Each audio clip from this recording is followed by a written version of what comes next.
Always remember, the opinion you follow should be your own. Just consider the things stated here to be a second opinion from a complete stranger online. Mike, have you ever been to a Hooters? I think their food is awful. I mean, when I say awful, I mean awful. Like, wow. It's hard for me to think of a worse restaurant than Hooters. Their wings back years ago were good. Really? They really had good wings. I think that the main reason that they have had any issues is simply because when they first opened, what were they known for? They were known for having like 8s and 9s working there. You know, talking about women, rating them. I'm rating them now. I understand. Like, okay. Boobs. They were known for boobs. And they were so known for it that there are a lot of famous people that have gone on and profited from starting out in Hooters. Yep. Yes, originally. But I don't know the last time you went to a Hooters, but it's like 4s and 5s in there, man. I mean, it like gut hanging out over the shorts and all kind of stuff. So I think that was one of the main things is the women went down. They went from 8s to 9s to 4 and 5s. Well, let me tell you, just from being in the restaurant business, your talent level in general, regardless of what you're talking about, has gone down quite a bit. Yes. Well, and another thing they had an issue with is they couldn't survive the woke era, bruh. No. Although, in fairness, they have some competitors that are doing better than them that came out like more recently that are a little bit have a little bit I'm going to call it a little bit more refined menu and a better look, because let's just be honest. I mean, the Hooters outfits are I'm not sure they ever looked good, even back in the day. Really kind of tacky. And, you know, if you look at Tilted Kilt or is it Twin Peaks, or I think it's Twin Peaks. So some of these chains of restaurants that obviously have copied Hooters with the same girls kind of theme have done a better job with the uniforms, in my opinion. Yeah, it was kind of dopey. The orange track shorts, booty shorts, right, and a t-shirt tied up. Yeah. Mike, I want to get this out of the way early. Rest in peace, Val Kilmer. I know who you know. I know you know who he is. Film star. He played Batman. One of my favorites. Well, one of my favorites was Jim Morrison, The Doors. That's right. Yep. I thought he was awesome in The Saint, which didn't do well. And one of my most repeatable movies that I watch over and over again, he was in The Heat. Yep. Robert De Niro. Yep. So shout out to Val Kilmer. Rest in peace. Yeah, he's been sick for quite some time. Mm-hmm. Okay, let's get into some controversy, Mike. Are you up to date on the Snow White controversy and Rachel Zegler? I am. Okay. What are you going to ask me about that? I'm sure I've got some crazy thing to say. Well, did you see the movie? No, I did not see the movie, Phil, and I'm not going to see the movie. I just, in fairness, you know, I can't say that I necessarily was a fan of the original Snow White. By the way, the name of the movie is Snow White and the Seven Dwarfs. Okay, that was the original name of the original movie. And I get the new version of this. It can't have dwarfs, right? So now it's Snow White and the seven magical creatures or some bullshit that are CGI and look like crap. But am I getting out there? No, actually, you're on point in my opinion. I grew up watching Tom and Jerry and Mickey Mouse and a lot of other cartoons that I have trouble finding now because some of the things that they had in there were racist or questionable or whatever. So they've taken them off the air. I used to be a big Charlie Chan fan. Mm-hmm. I've watched every episode of Charlie Chan, but obviously that's a problematic thing. They had a white gentleman playing a Chinese gentleman, and I get it. I get it in all of those instances.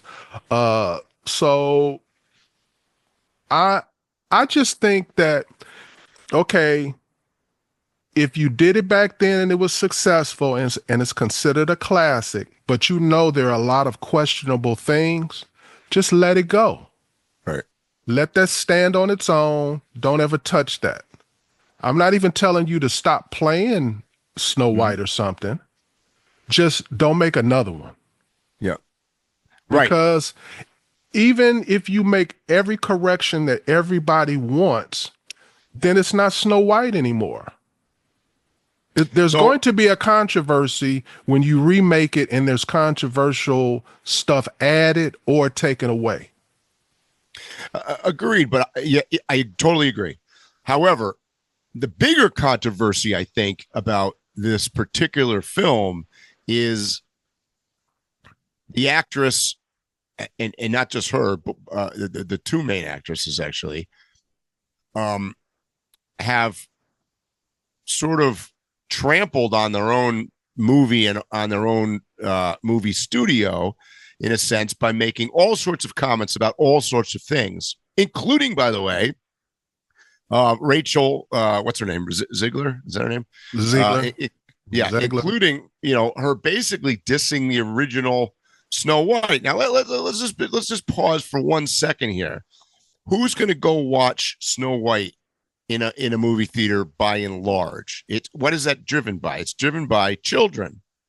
Children want to go see that. Mm-hmm. And children are not in the least bit interested whether or not the actress behind Snow White likes, dislikes, the original Snow White, whether she likes Donald Trump or doesn't like Donald Trump, how she feels about her co-stars and what her feelings are on Hamas or Israel or any other. Like, this is a children's movie, right? So there's the first problem. I mean, like, it was on full display. Basically, you had actors in the movie. Look, the box office results of this thing were horrendous, and it's largely because, first of all, you can't alienate half of the people. Because who takes children to the movies? Their parents, right? So, I mean, it's kind of mind staggering. I mean, they had the studio Disney, which, by the way, look, Disney has been around for years, has always been, generally speaking, has had its share of controversies, has largely been on the left, but even they had to end up hiring a social media handler to control their own actress, because even they were like, oh God, she's got to shut her mouth. Well, there's two things working at the same time. One, you have an employee that is not working in the best interest of the company, and right. but you have an industry where people who are representative of the industry in recent times have been involved in politics and have been used as propaganda in politics. Yeah. So on one side, we can say she should just shut up and act, or like shut up and play basketball. We want our entertainers, we want our businesses to stay out of politics. I get that.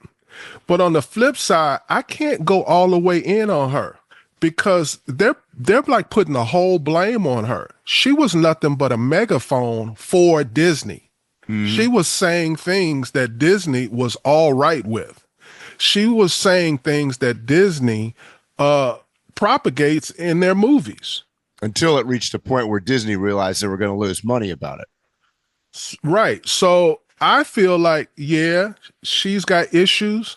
I don't like her. I don't think she's a good actress. I don't think she's attractive. I think her career is over, to be honest with you. I think people aren't going to want to touch her with a 10-foot pole. Yeah, and I agree with that. But why is Disney going to still be around? That's my point. They are more liable in this to me than they were the people who literally gave her the rope to hang herself. Mm-hmm.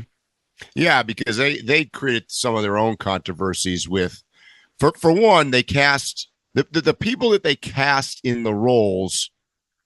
You could argue, and this is not scientific, but I would argue that, let's use her as an example. She doesn't really represent what I think most children want to see in Snow White. Like she's not cast very well. Like they could have found, like her facial structure, her.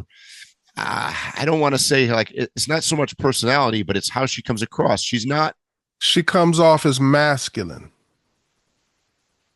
Yeah, maybe partly that, but she's too edgy, or too her face. She's just very.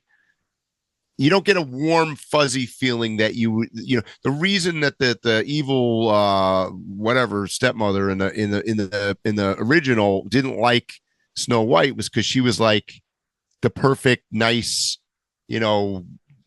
person, girl next door kind of person. Like it would be like, I said this to somebody the other day. It would be like, what's Harry's wife there, Meghan Markle? It would be like casting her as Snow White. And that she's got like the kind of resting bitch face, like, you know what I mean? Like, did I say that out loud? No, you know what I'm saying though? It doesn't. I'm sorry, Mike.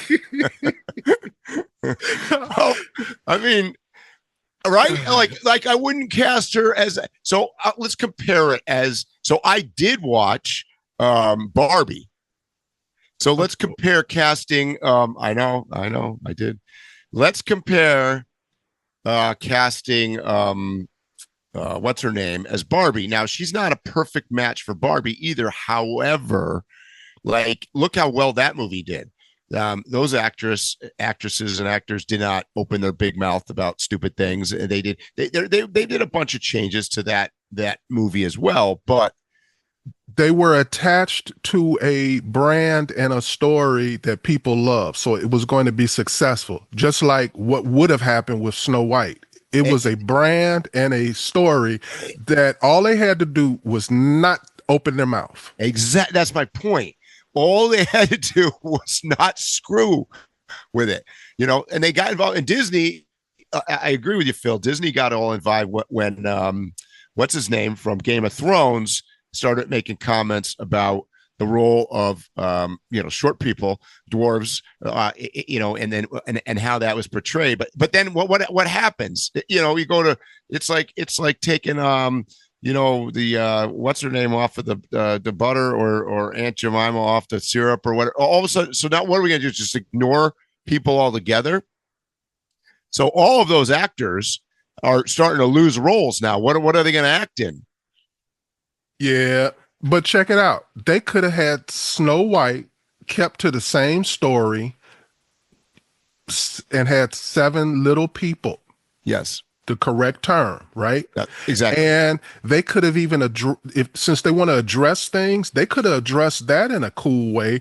Yep. Where when she first meets them, maybe somebody calls them dwarves and she stands up for them and or something. Right. Yep. And that's my point. So instead of doing that, instead of trying to set an example for the children that are watching the movie and say, hey, we don't want to call them this. What do? They change it to some stupid name and put a bunch of CGI characters that look ridiculous in there with her, and totally lost the opportunity to have a learning experience, in my opinion.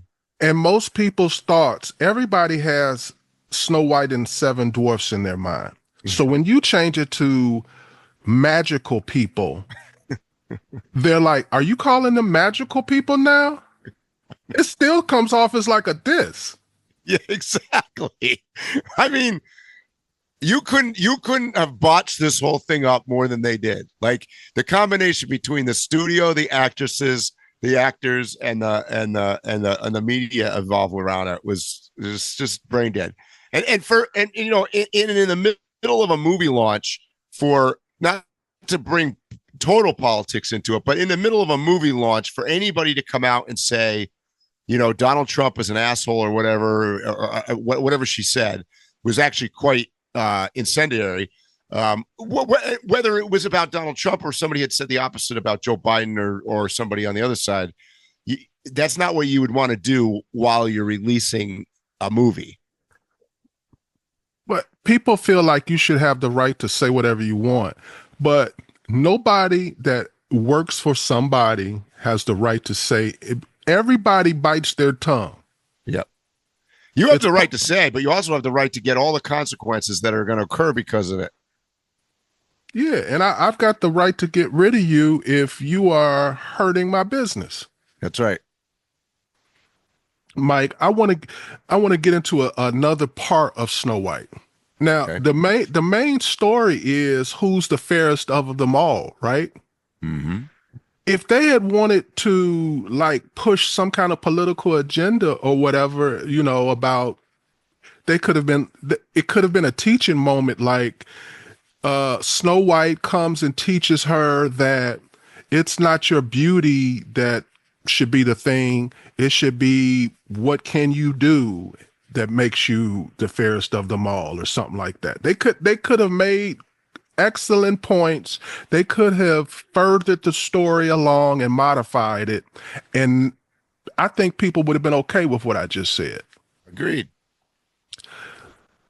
And here's the kicker of the fairest of them all thing to me, Mike. How you gonna have Snow White look like a dog versus Gal Gadot? How you gonna have Gal Gadot? You know what I mean? I know. That's what I mean. She was the fairest of them all. That's what I mean. It was totally cast wrong. Cause she's weird looking, man. She's one of them people, when they make her up and everything and put her in a gown, she look cool. Yep. But she's a little weirdo looking. Yep. I'm with you. So, Mike, I got a question for you. Oh gosh. We're gonna play a game. Mm-hmm. And this is made to make you feel uncomfortable. Oh, good. It's going to be called Smash or Pass. Smash or pass. Okay. And we're going to start out with Rachel Zegler. You got to be honest now. Not Pass. Okay. Okay. Same here. Next one is Rihanna. Smash. Okay. Same here.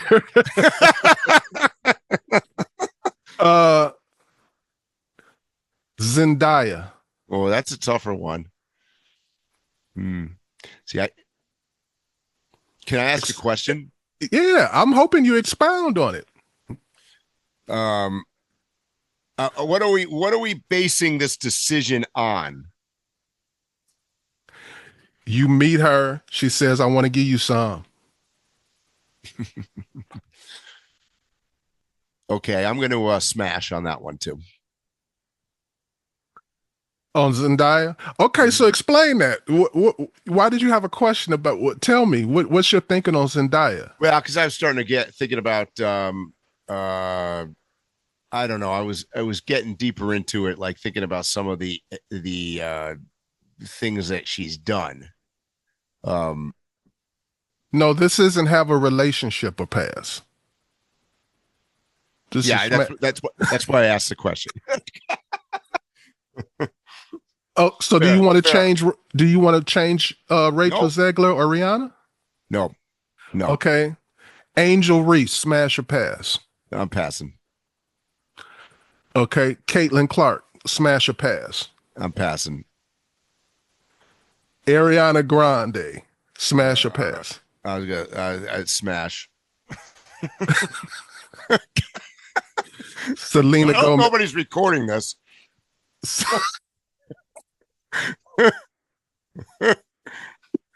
Selena Gomez, smash or pass? Oh, I think that's a smash too. I already know the answer to this one. Taylor Swift, smash. That's a double smash. That Mike is in love with Taylor. I'm in love with Taylor. Yeah. Okay.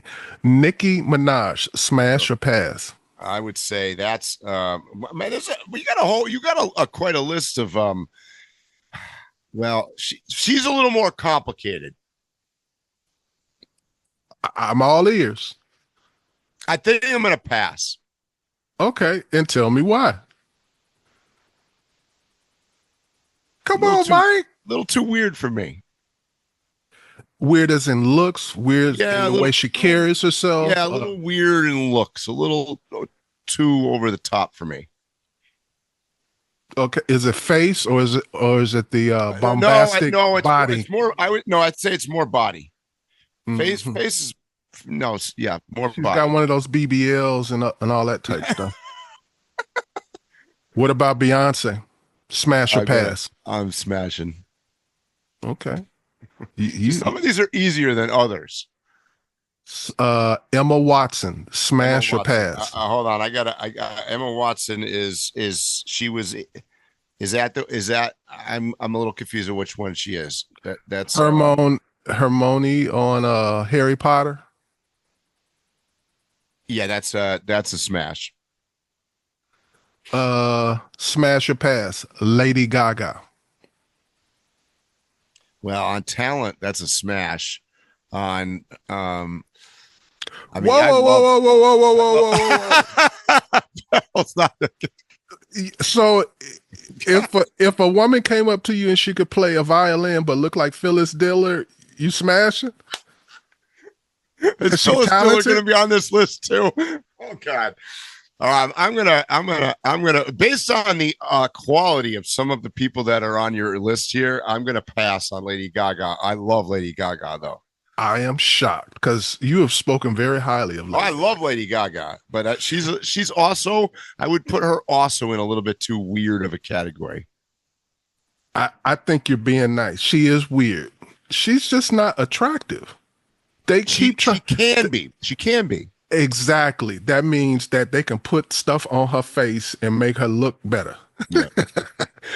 I judge by if I put you in the shower and make you wash your face and matter of fact, you know who Lady Gaga looks wise reminds me of? Who? And the way she's treated too. There was this show called Sex and the City. Yeah. And the lead lady, she's married to the guy. Oh, Mr. Not Mr. Big, not him, not that guy. You talking about the blonde Carrie? No, she's the main girl. She's the main girl in the story of Sex and the City. Yeah, that's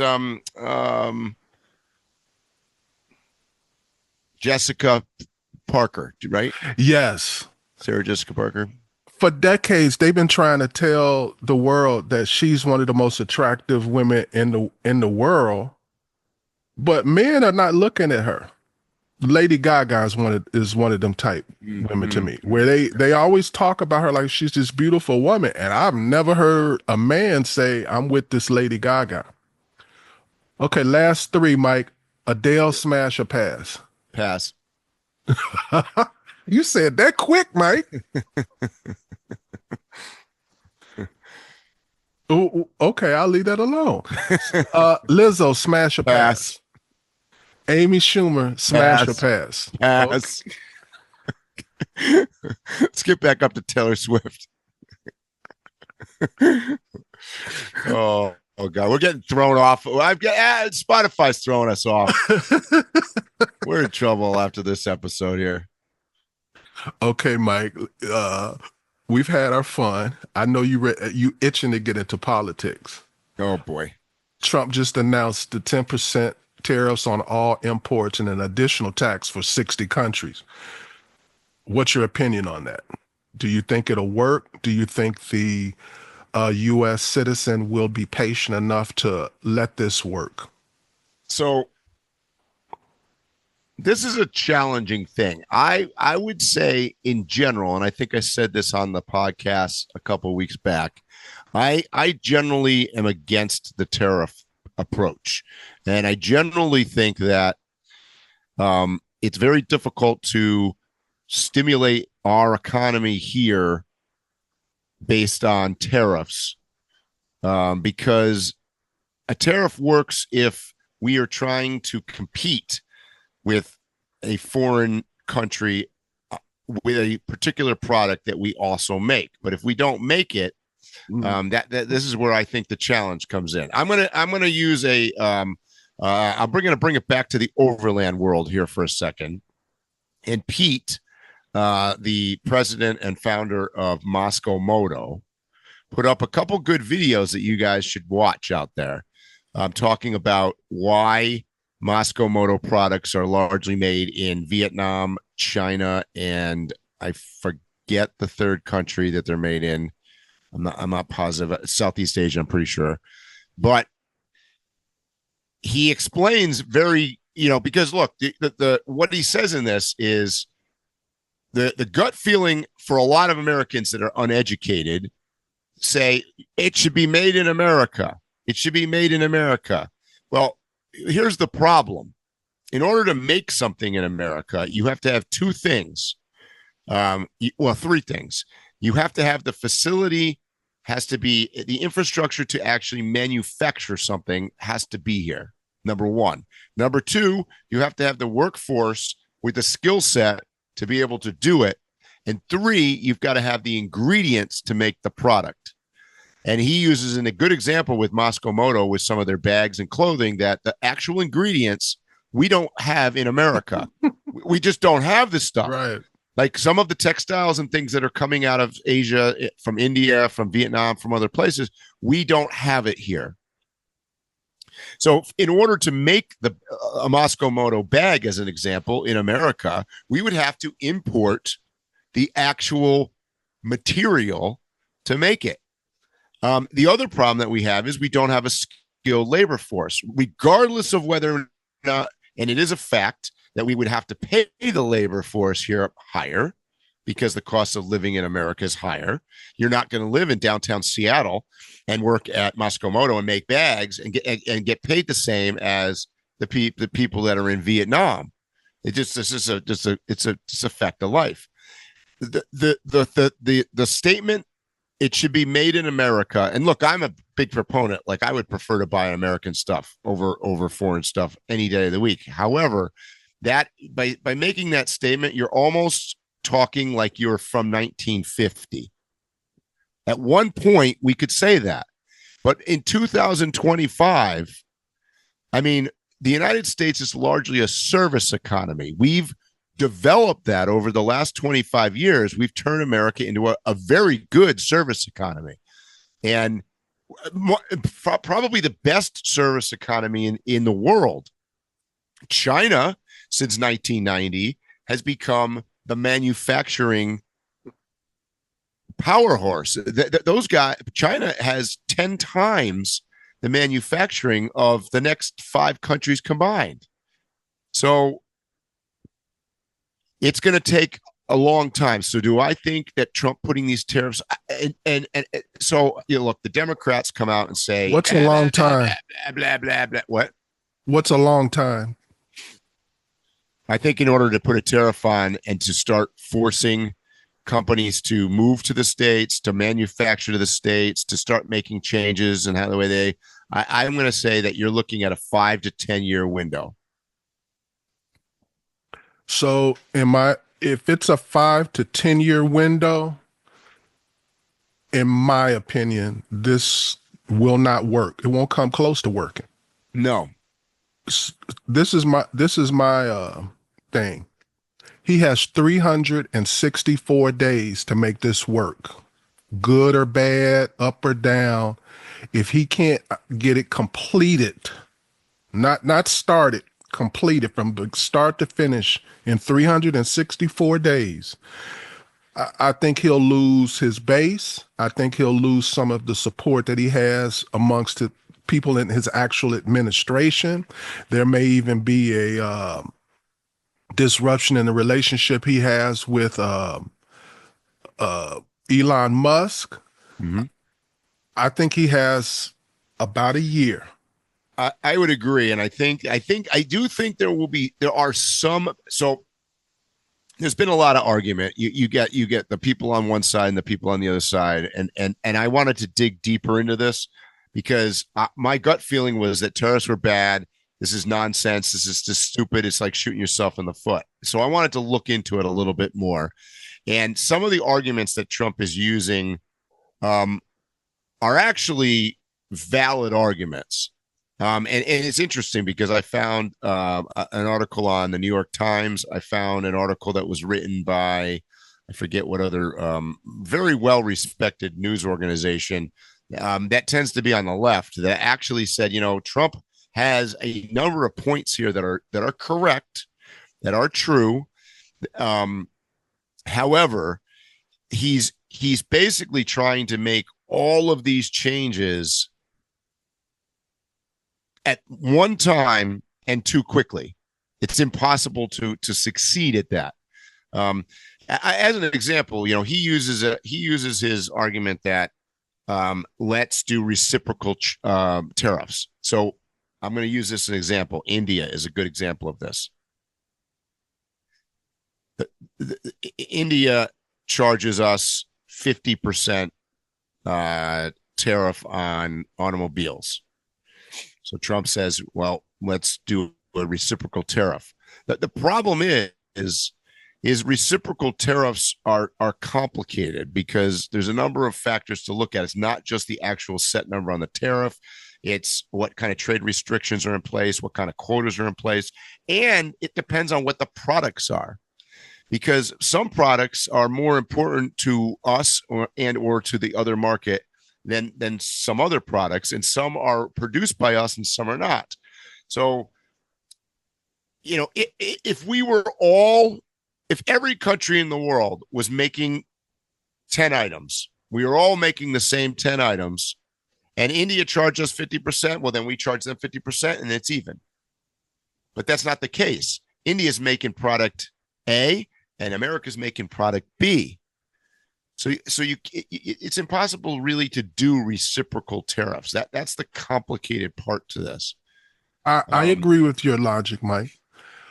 I have been waiting for a few weeks because we've talked about the tariffs several times, and I've been waiting for you to give this point because of how much you've traveled. You definitely have out-traveled me. And I know that I've seen in my travels, especially in the last 10 years, international travel I'm talking about.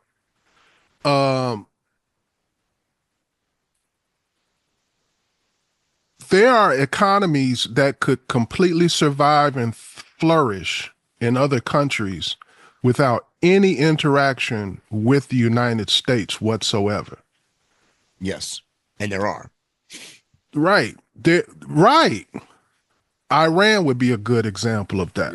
Yep. There's a bunch of countries in Africa. There are many countries that do. So I think we can easily overplay our hand. Yep. There are allies and business associates that this country has, and it's only because we have the best hand. Mm-hmm. We start going down in GDP, which will obviously happen with the tariffs, at least in the short term. Yep. There are people who we think have our support that I could see easily leaving and being part of these other economies. Yep. Like, let's just take the car sector. And I know that Toyota has manufacturing here and already has agreements with us, so it's not an actual situation. But if we were to act funny with Japan, they can supply vehicles to the whole world, and totally losing America wouldn't hurt them as bad as people might think. Yeah. I mean, there's truth to that. I mean, the automobile thing, it actually is probably part of the equation that Trump's putting in place actually is probably going to work. But what you're going to see, it may not be what you want. So Toyota, Nissan, Volkswagen, some of the bigger manufacturers already are producing most of their cars in America that go to America. Mm-hmm. Companies like, I saw a chart the other day, companies like Volvo, as an example, they do not have a manufacturing in America. So you probably will see that disappear, which, by the way, is Chinese owned. Jaguar, no surprise. You and I talked about this on a podcast I just saw a couple days ago. Jaguar got bought. Tata Motors in India, who owned Land Rover Jaguar Group, sold Jaguar to the same company, Geely, in China that owns Volvo. I think we talked about on a podcast. I think Jaguar's over. They were trying to switch to all electric, and then they changed the logo. And I mean, they're in trouble, anyways. But so I think the automobile thing will actually work. I think that we will end up with almost all of cars that are in America being built in America. I hope so. I hope that we're patient enough to actually let it happen. With one exception. I personally think you have to include Mexico and Canada in America. Like I do too, yes. Like to put tariffs on Mexico and Canada makes no sense whatsoever. I get it. And I think it was a Democrat actually that came out and agreed with, I don't remember who it was now, that agreed with Trump on China and said, look, his direction, his angle on this tariff thing should really be focused on China. And the last term, if you remember, I think Trump did a lot of good things for our economic situation with China. I mean, he definitely weakened China considerably. And I think that that's where the focus should be, to try to attack allies in Europe and Mexico and Canada. It makes little to no sense for me. No sense. Mike, I want to ask you about something before we run out of time. What do you think about the media's response to the astronauts' return? And this is what I mean. Yeah, there was a lot of coverage of the landing, beautiful images. I wonder what cameras they were using. But since they have landed, I thought that they would be like doing a round robin of all of the talk shows, all of the main news organizations, Good Morning America, the normal stuff that usually happens with a victory or a tragedy when it comes to NASA and astronauts. And we all know why that's not happening. But I mean, it's not like a little less. I mean, they like turned off the faucet. Well, because if you listen to which I did, if you listen to basically the one interview that they did allow the astronauts to do, they basically said that they were home pretty much largely because of Donald Trump and Elon Musk. So the media was like, oh, God, we can't touch this with a 10-foot pole. They did everything in their interview, by the way, that they stopped just shy of dissing NASA and Boeing, but they basically did. Well, my problem is this is just like with that DJ boy, the guy that was the little boy with the cancer that they wouldn't clap for at the White House. Right. This is the Democrats doing something again where this is something where you set aside your differences and you show respect. I would put this incident and what they went through on the same level as how you're supposed to treat military. I mean, they weren't just up there joyriding. They were up there experimenting. A lot of things that we take for granted start out through NASA. Exactly.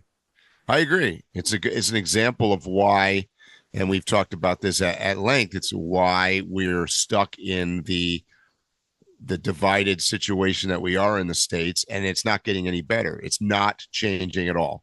Let's put it this way: the playbook, particularly from the Democrats, has not changed. I have not seen in the interview or any talk yet out of Bill Maher, who went and visited Donald Trump at the White House. I'd be curious because Bill Maher is a guy that I very rarely agreed with. However, I got to tell you, he's got it right on. He's dead on when he's his assessment of where we are is right. I don't give credit to guys like him. They go with the way the wind blows. Yep, a little bit. But unless you're telling me he's unintelligent and he had an epiphany, I can't give him no.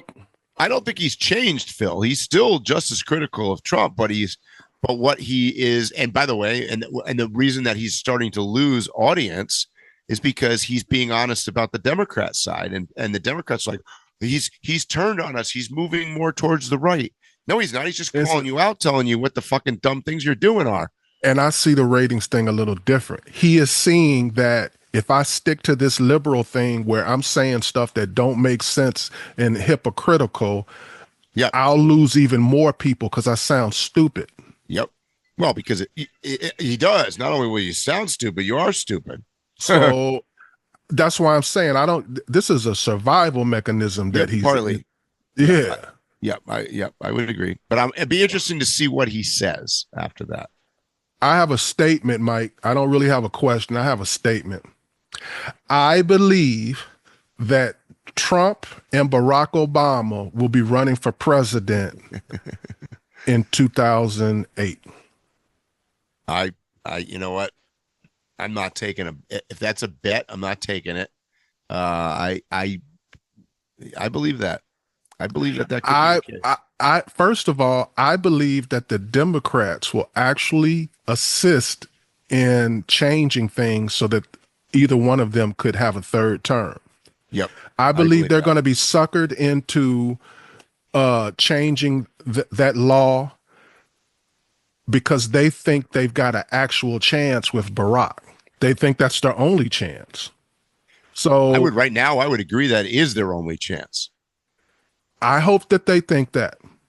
I think if you ran Barack Obama against Trump, I think Trump would win. That's my opinion. I think he would win easily. Yep, but I do believe that Barack Obama is their best option.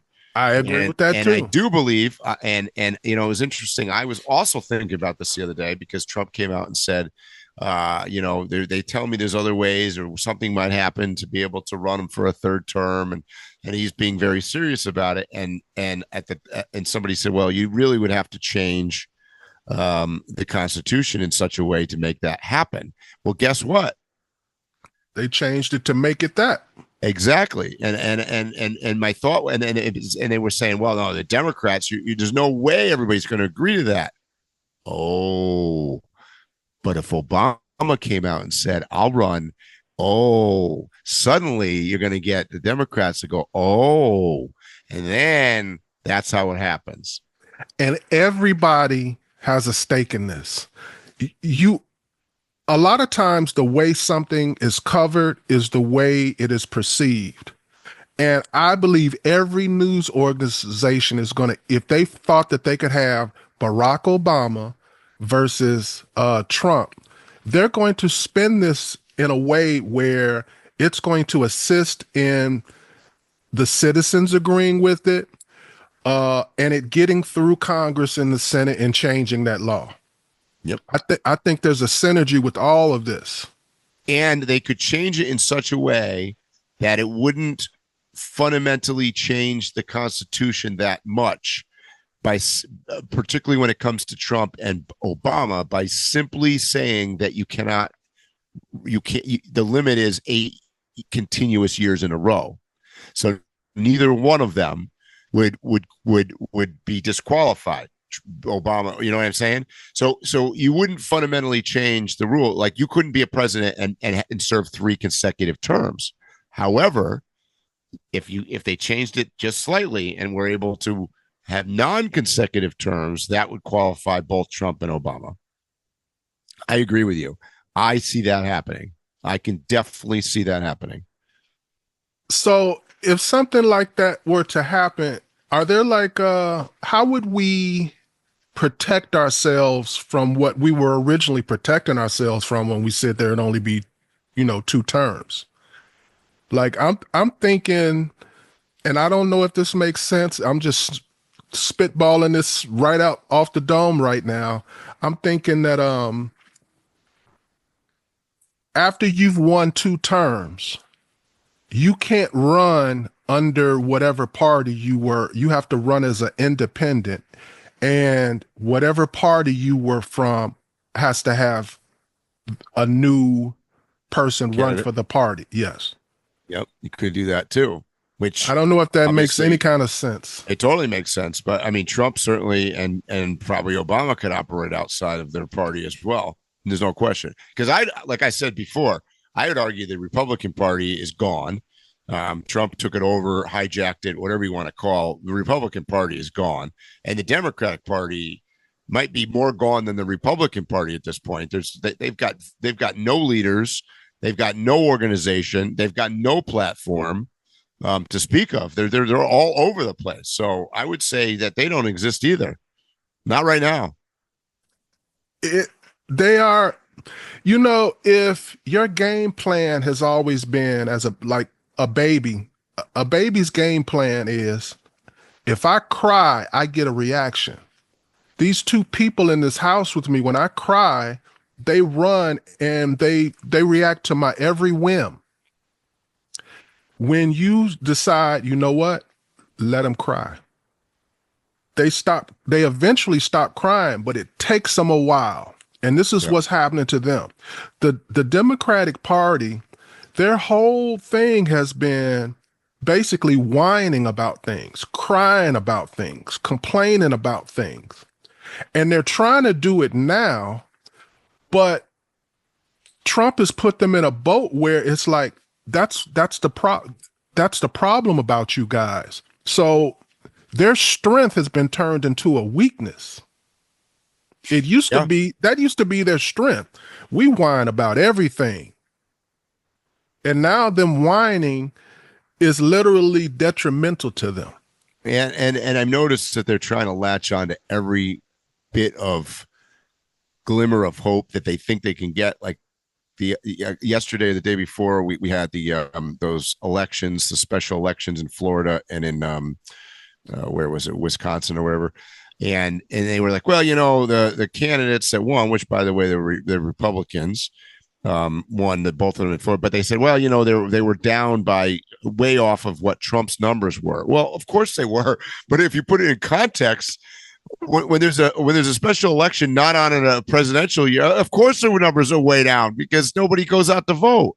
So I mean, and historically, there's a lot of exceptions, but historically, the off year of the presidency, these kind of elections usually goes to the opposing party. Yeah, they usually win, and that's my point.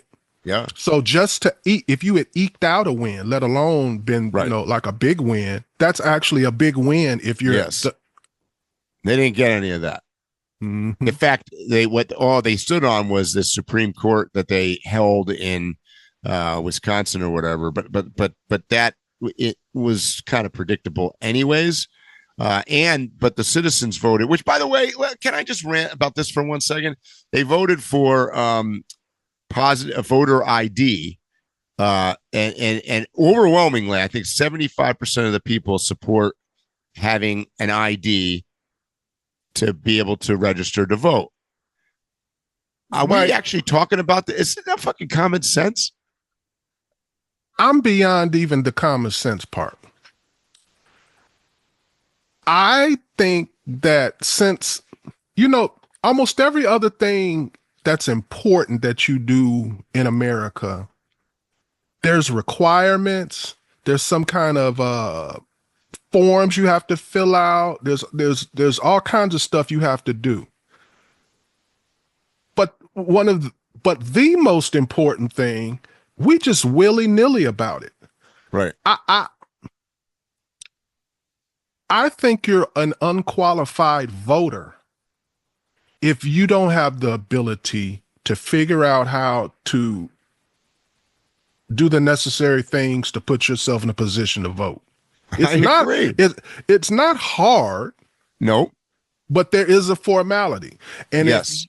if that is too challenging to you, I feel like that's, well, good. You shouldn't be voting. Agreed. I'm tired of all of this. Like, it needs to be 100%. This is the same argument Phil, this is the same argument they use of why we should still have the post office.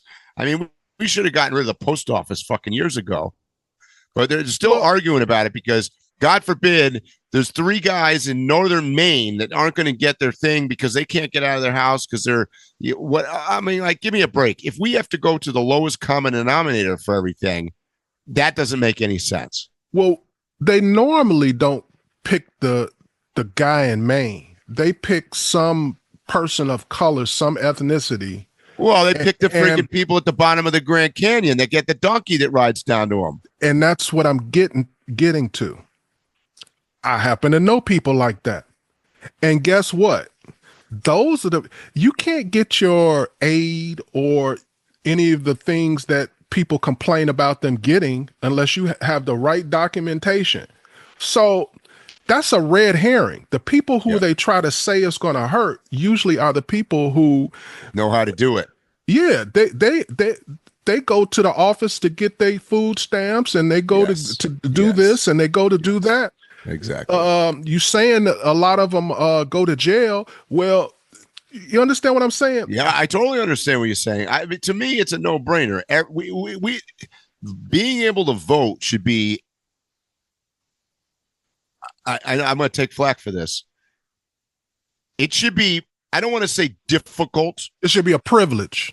It is a privilege, but it should be earned. Something that you do need to spend time to make sure that you are lined up, registered, properly designated, shown your ID. I'm all for all of that. I mean, the argument that just makes it harder to vote, that's the dumbest argument. That is totally stupid.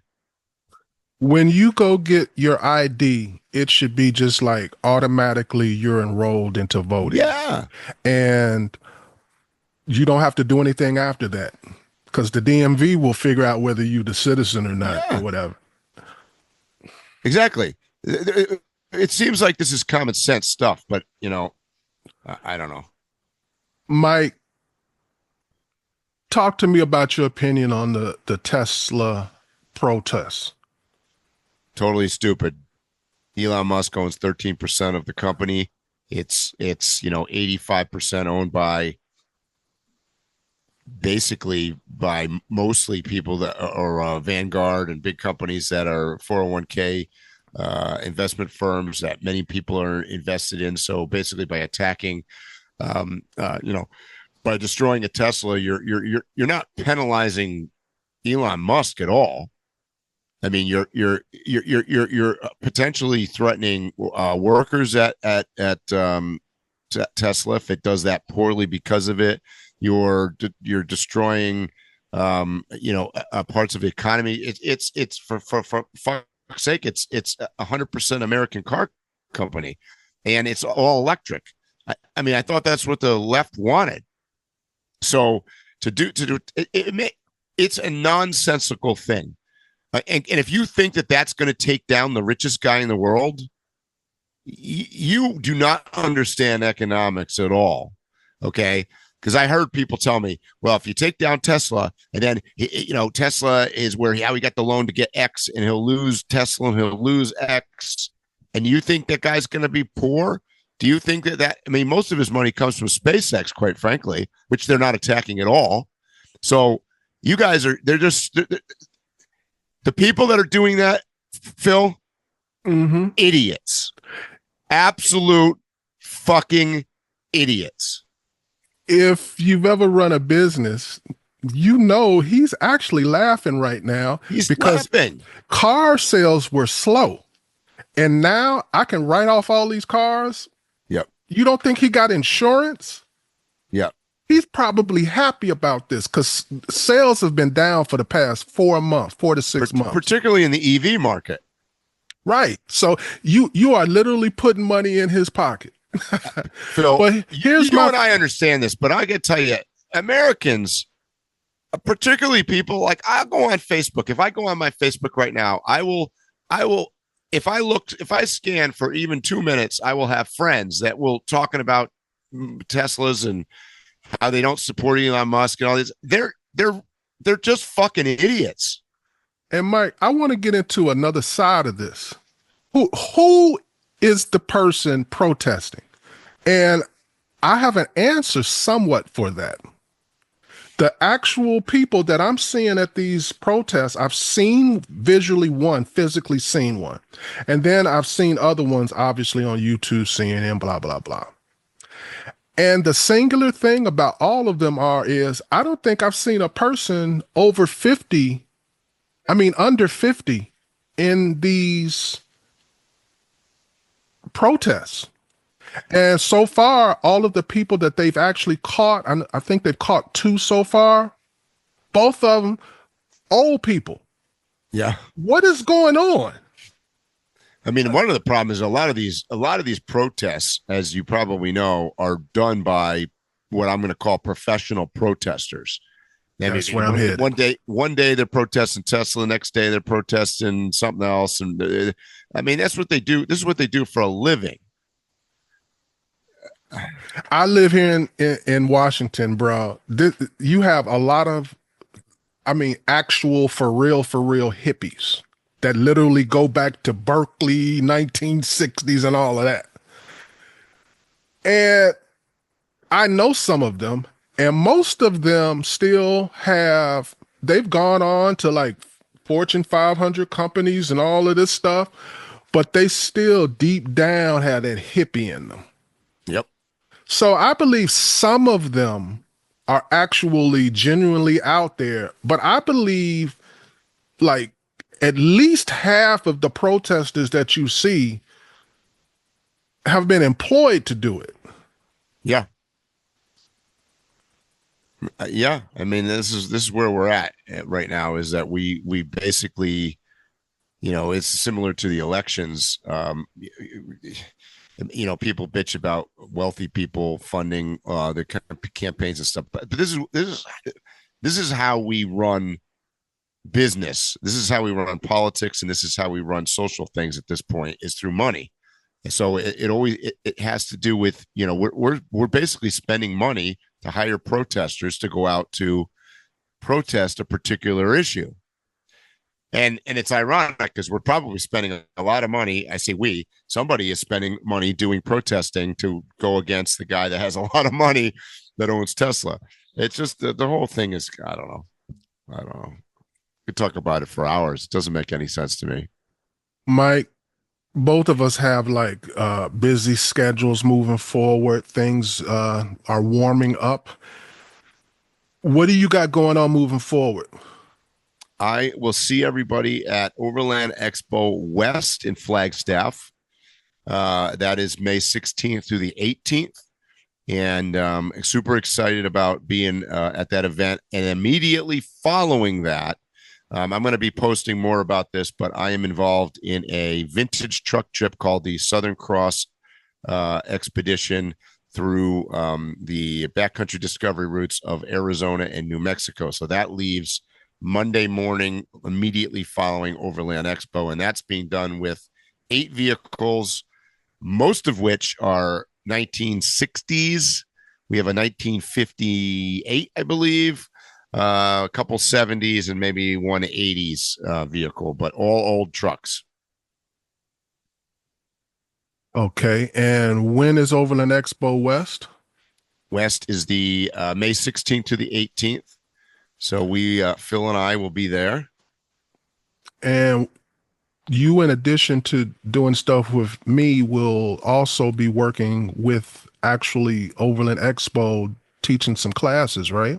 Yep. I'll have a class schedule for you guys coming up. So excited about that. And do you know your classes yet? I don't know the classes yet. No. Probably in the next couple of weeks, we'll find out. So if you don't ever go to Overland Expo, Mike teaches like 100 different classes, and he never knows which 5 they're going to have him teach. It's funny. I never know I never know, but we're gonna have a good time. We'll probably do let's do some podcasts from Expo, and maybe we'll do some live stuff, and you'll see us there. And by the way, I was to throw out Phil and I did not go to I knocked my microphone over here. Phil and I did not go to Overland Expo, the new one in SoCal. However, I did talk to some people that did go, including Jerry from Timbuktu, and they said that it was an amazing event, super busy. It was only a 2-day event, so it was only a Saturday, Sunday thing. And it was, he said, sales of particularly out of their booth and various vendors said it was really good. So that was good to hear about the economy. Obviously, that's a wealthy part of California that it's held in. And even in speaking to some of the people from Overland Expo, they were very happy with that. So we'll see. What I'm curious to see is, do they adopt any of the things that they did differently in Southern California to some of the other Overland Expos going forward? That I'd like to see. Okay. Any other news you want to give, Mike? I know you got today. You don't want it right. You don't want to divulge it today. There's a lot going on. I've got a lot going on, but we'll probably next week we'll talk about some more stuff I got going on. Well, my story isn't as exciting. I'm going to start riding my bike again. I've kind of tried to keep it a secret. I had a major hip injury that I've been recovering from, and this is a big deal to me to be able to get back on a bike. So I'm going to be riding my bike again, and I'm like at 90% now. So you're going to be seeing more content from me outside of what we're doing now. I may even actually be doing some content regarding e-bikes and things like that. But I'm about to be a lot more active moving forward. So look out for other content besides just the podcast. Be ready, guys. We're going to be back. I'm in shape now, bruh. All right. And it'll be good to see you in person too. So that's coming up soon. We're only like, 6 weeks out. Yeah, I think this is the longest it's been since when I saw you and the next time I saw you. Yeah. So looking forward to it. Anything else you want to say, Mike? I think that's good for today. All right, guys, you know what I'm going to say. Stay safe, tread lightly, and hopefully we'll see you here or on the trail soon. You have been listening to Waypoint Overland's Random Waypoints. Like, subscribe, and stay tuned for more.